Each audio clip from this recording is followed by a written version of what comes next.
سب سے بڑی مصیبت ہے کہ جتنا جہاد کی آیات تھی اور یہ بھی یہودیت کا پرچار ہے، دجالیت کا پرچار ہے کہ مسلمانوں کو یہ سمجھایا گیا کہ جہاد تو کوئی چیز نہیں، سے روزہ لگاؤ گے نا، ایک سے روزہ، یہ پورا جہاد سرحدوں کی حفاظت کا ثواب ملے گا۔ یہ قتال ہم مسواک کرتے ہیں، امریکہ کانپ جاتا ہے۔ یہ ایک یہودی سوچ، دجالی سوچ پورے فرقے کا رنگ اختیار کر چکی ہے۔ جو دیندار طبقہ تھا اس کو انہوں نے خراب کر دیا، اور اسی لیے نبی کریم علیہ السلام نے گروہ کی علامتیں بیان کرتے ہوئے آخر میں فرمایا حتی یلحق آخرہم مال مسیح الدجال، کہ یہ آخر میں دجال کا گروہ بن کے نکلیں گے اور دجال کے ساتھ ملیں گے۔ اور علامتیں آپ خود سمجھ لیں کیا ہے، فرمایا ان کی علامت یہ ہے ان کے سر اس طرح پھراتے ہوں گے، التحلیق، مسجدوں میں ٹولیاں ٹولیاں بن کے بیٹھتے ہوں گے، راستے پہ ٹولیاں ٹولیاں نکلیں گے، السنتہم احلی من السکر، ان کی زبانیں گڑ سے زیادہ میٹھی ہوں گی،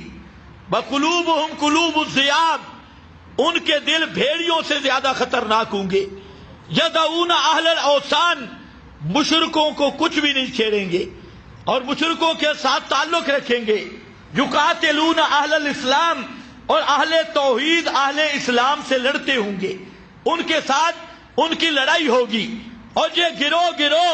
یہ چلتے رہیں گے، نکلتے رہیں گے، لا یزالون یخرجون حتی یلحق آخرہم المسیح الدجال، آخر میں دجال کا گروہ بن کے ابھریں گے۔ آج یہی دجال کا گروہ ہے، چاہے آپ اس کو ریبنڈی فرقہ کہہ لیں یا دجالی گروہ کہہ لیں، خدا کی قسم ذرا فرق نہیں ہے۔ اور دجل اس لیے ہے اس میں کہ بظاہر دین کا لبادہ ہے اور بظاہر بھیڑوں کے رنگ میں بھیڑیے۔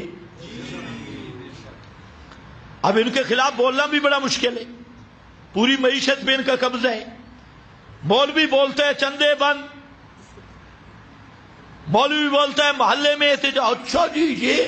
اچھا تبلیغیوں کے بھی خلاف ہے، ایسے بے ایمانوں کے بھی خلاف ہے، اور یہ پورا دجال کا گروہ ہے اول سے لے کے آخر تک۔ ہمیں الحمدللہ چندوں کی بھی کوئی فکر نہیں، خالص یہ مسئلہ پہنچانا ہم پہ فرض ہے کہ یہ ریبنڈی فرقہ یہ خالص دجالی طاغوتی ترجمان ہے، دین محمدی کے ساتھ ریبنڈی کا کوئی تعلق نہیں ہے۔ لیکن ہے اتنا جال، دین محمدی کے عنوان پہ لیبل دیکھو لگایا، پورے کا پورا دین ہم میں کیسے آئے گا؟ ان کو کہا پورے کا پورا دین فراڈ سے نہیں آئے گا، تم تو اول تمہاری تو ابتدا انتہا فراڈ پہ مبنی ہے، تم نے پورا کا پورا دین استنجا لوٹا سمجھا ہے، درختوں کی ایک شاخ نہیں چھوڑی، مسواک اوپر نیچے سارے چار چار جیبیں مسواک کے لیے رکھ کے، فضائل اوپر پھٹ کیا تلوار کی اور جہاد کی، اور پیغمبر کریم کی وہ سیرت بیان کی کہ اکثر امت بھی شک میں مبتلا ہو گئی، اپنے نبی کی پہچان میں بھی، پیغمبر کی سیرت کے بیان میں بھی، اور ساری مشورہ جہاد والا انہوں نے آلو مٹر کاٹنے پہ مشورہ شروع کر دیا، گاشت جہاد کی تھی انہوں نے گلیوں میں لوفری شروع کر دی، اور نصرت جہاد کی تھی انہوں نے جو نصرت کے عنوان بنائے، اور پھر سب سے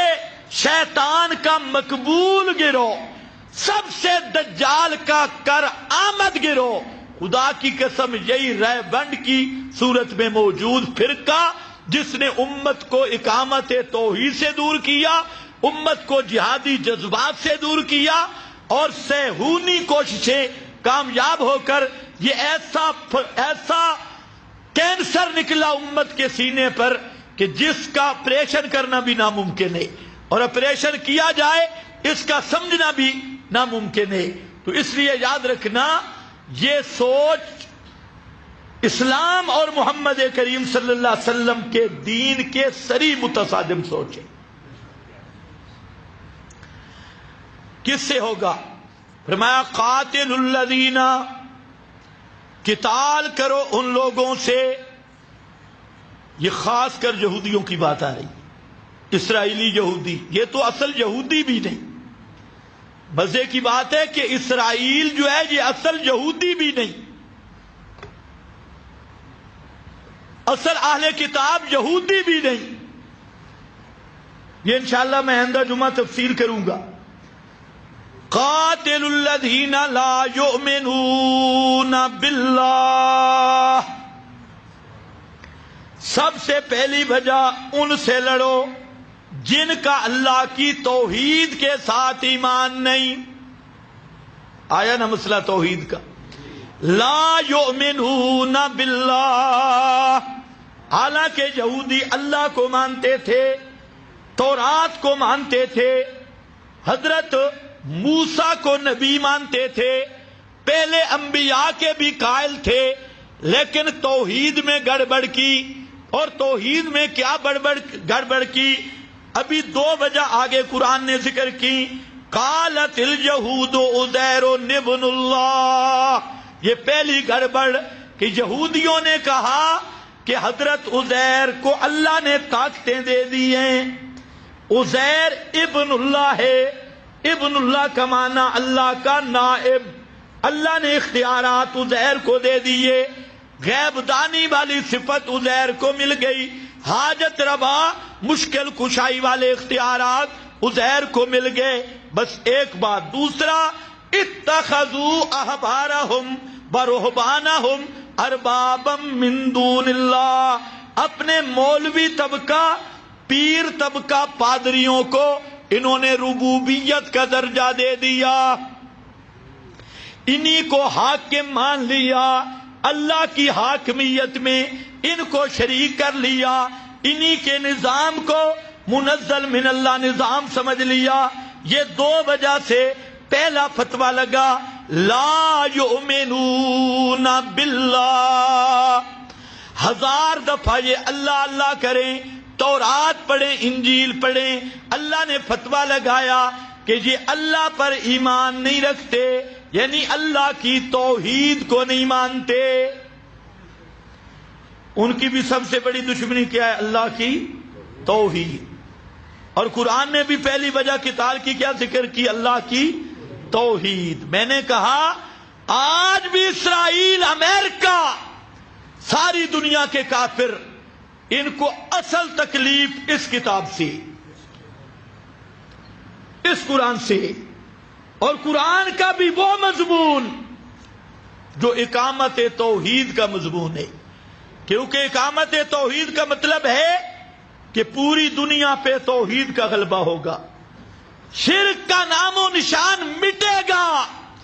شرکیہ نظام مٹیں گے، نظام توحید نافذ ہوگا،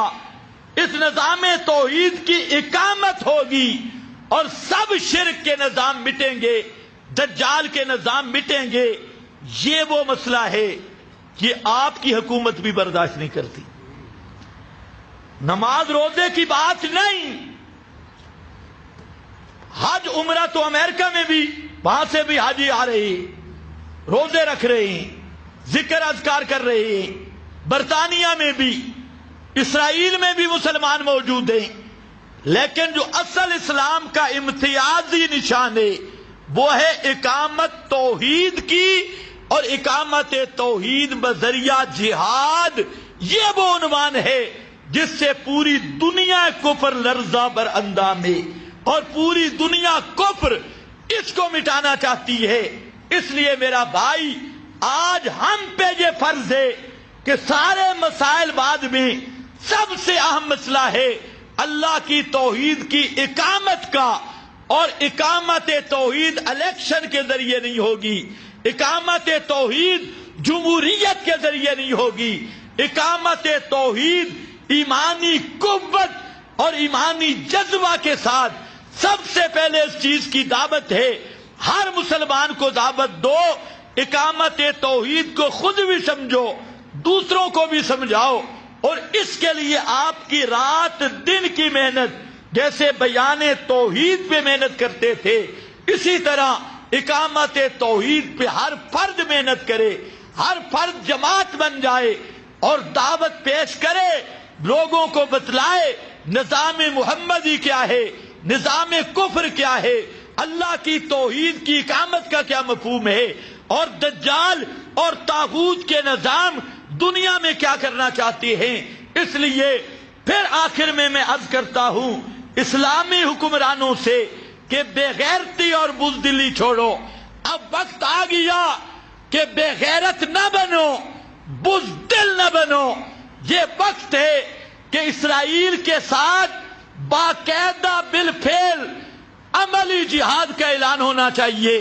اور تم اپنی فوجیں بھی نہ بھیجو، اپنا اسلحہ بھی نہ بھیجو، ان ہمارے نوجوانوں کو اجازت بھی دے دو، راستہ بھی دے دو، تاکہ یہ نوجوان فلسطین کے مسلمان اور مسلمانوں کا قبلہ اول مسجد اقصی کی حفاظت کے لیے کم از کم اپنی جان کے نذرانے پیش کر کے اور شہادت کی شہادت حاصل کر سکیں۔ ہمیں تم پر کوئی توقع نہیں، تمہارے ایٹموں پر بھی، تمہاری فوجوں پر بھی، تمہاری اسمبلیوں پر بھی، تمہاری عدالتوں پر بھی، لیکن ہم صرف یہ گزارش کرنا چاہتے ہیں کہ ہمارے مسلمان نوجوانوں کو جہاد کے لیے راستہ دیا جائے اور وہاں پہنچنے کے وسائل مہیا کیے جائیں، تو انشاءاللہ ہمیں تمہاری نہ فوجوں کی ضرورت نہ تمہارے اسلحہ کی، ہم خود مسجد اقصی اور اپنے مسلمان بھائیوں کی امداد کرنا جانتے ہیں اور ان کا دفاع کرنا بھی جانتے ہیں۔ تیار ہو یا نہیں ہو؟